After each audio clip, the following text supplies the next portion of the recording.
Hey folks, this is JP. Now, a lot of people ask me, hey JP, you work at a movie theater, you saw Dark Knight 27 times, you should probably know who the next Batman villain is going to be in the next Batman movie, right?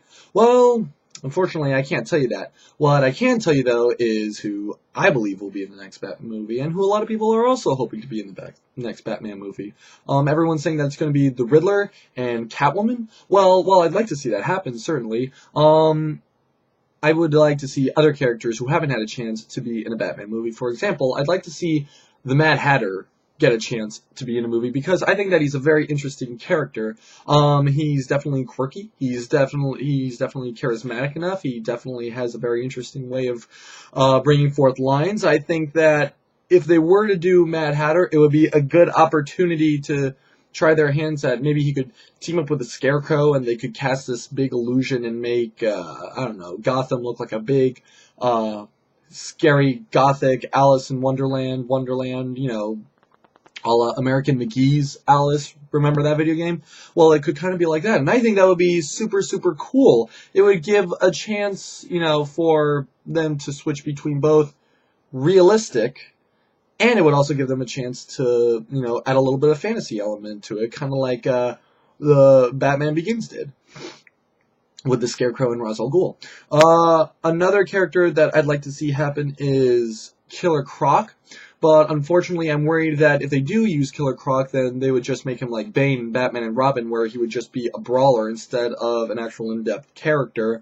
You know, and plus it would make for pretty cool fight scenes. I mean, the guy has super tough, scaly skin, and you know, that would be really cool to see in a fight. Another character that I think would also make for really good fights is Clayface, but unfortunately I'm worried that they wouldn't do him because he's not realistic enough. I mean, the guy, it can morph himself into any shape or into any form, you know.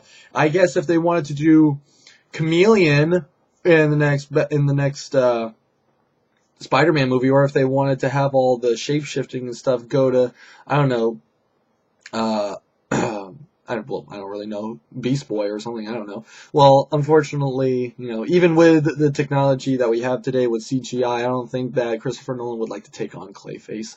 One character that would be really creepy would be Scarface and the Ventriloquist. For those of you who might not know this rather lower-tier villain, it was a ventriloquist who had multiple personality disorder, one of which was a gangster named Scarface who lived vicariously through this creepy-looking ventriloquist dummy. And I think that would certainly be very entertaining to watch because not only has he never been in a Batman movie before, but it adds for lots of, you know, good character interaction and chemistry, and not to mention really, really interesting, if not possibly hilarious, dialogue. I mean, you know, you don't want to take a ventriloquist dummy seriously, but then again, you look at Chucky and Slappy and, you know, Dead Silence, and you're like, oh, ventriloquist dummies are fucking terrifying. Another character that I think would be really cool that probably deserves another chance is Mr. Freeze, because unfortunately, Arnold Schwarzenegger's performance turned a lot of people off to Mr. Freeze, and I think if they tried to, you know, pick a different person to play him, one that looked more like him and probably was more capable, I think people would probably, you know, warm up to the King of Cold, so to speak. And unfortunately, even though I like to see Poison Ivy get another chance, she probably her power might be a little bit too fantasy for Nolanverse, considering how she can control plants and things like that. I think it would be funny if, you remember how in Dark Knight where Scarecrow only had a brief cameo in the beginning? I think it would be funnier if they had one villain that no one really has any respect for, like Moth Man, or those three college guys who have the masks of the wolf, the eagle, and the shark, or whatever. I think that would be really funny. Who else? If they do decide to do the Penguin, I think it would be very difficult because I'm worried that they might try to go for the more realistic Penguin where it's just a fat guy in a top hat and in a monocle and he just happens to have a pointy nose. The only thing though is that the Danny DeVito Penguin and the one that would later show up in the Batman animated series, that's the Penguin that I identify with, not personally, but obviously, but rather he makes him look more like a villain. He makes him look more threatening. He gives his character more, you know, detail, more you know, he makes him look more interesting and things like that. But unfortunately, Christopher Nolan, if he does decide to do the Penguin, might go for that route. If they have, well, again, Two-Face is probably supposed to be dead. Black Mask is a villain who some people think would work, but I personally don't think so because, in my personal opinion, he's not really that big of a villain. Like, the only real thing that I can think of that he did that was really, really interesting was he killed one of the Robins, the blonde-haired girl one. And the only problem is that Christopher Nolan specifically said that he's not going to have any Robins whatsoever. And if he can't have any Robins, well, then you can't obviously have any Robins to kill, and that would sort of defeat the purpose for me. And even if they did decide to have a Robin, they'd have to move through like 3 or 4 Robins before they got to the one that Black Mask killed. Another character that me and a lot of other guys would really like to see is Harley Quinn, because if Joker's fandom is any indication, then having Harley Quinn in a movie would lead to lots of cute girls running around dressed up like Harley Quinn, and, you know, it's a win-win.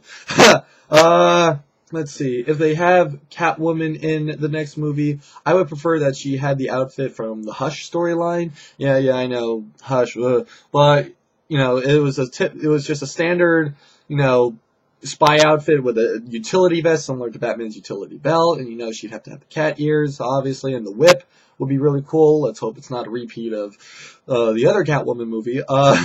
If they have the Riddler, I'm kind of worried, because they based Joker's costume off of a graphic novel that was released recently, where he had the scars, and the Riddler makes an appearance where he's dressed kind of like with a weird hat. He has like a green jacket with no shirt and tattoos on his belly, and he has ripped jeans and red Chuck Taylors, and I don't think that's a really good look for the Riddler. I think they should stick to, not the question mark jumpsuit from Jim Carrey's Riddler, certainly, but like the outfit from the cartoon where he had, you know, the 3-piece suit, he had the bowler, and he had the cool cane, and it looked very dapper and dashing, and I think, you know, an intelligent man like the Riddler, that's the kind of outfit that he should go for. Who else? If they do decide to have the Joker in the next movie, which is already starting to cause a lot of controversy, I think that if they don't give him that active of a role, that they should make him more like Hannibal Lecter in Silence of the Lambs, where even though he's captured, he's still technically the big bad, so to speak, in that he runs everything and he also consults Batman and things like that. It would make him look all the more menacing. Who else? Unfortunately, there aren't any other villains that I can think of. Like, obviously, we can't have Maximo Zeus or whatever his name was, and we can't have Calendar Man. We can't have the Quizzler. Clock King would be very interesting. You know, he might be like I said earlier, with the 3 guys and Moth Man. But unfortunately, he's kind of a fan favorite. Who else? And obviously we can't have Nightwing. And we did see Batgirl technically in The Dark Knight at the end when you see the 2 kids under Jim Gordon's wife's arms. One of them was a girl who ends up becoming, you know, Batgirl, obviously. Yeah, unfortunately that's all I can think of at the moment. Stay tuned for any other videos that I might have talking about Batman. Hope to see you then. Feel free to comment and, you know, feel free to check out my other videos. Well,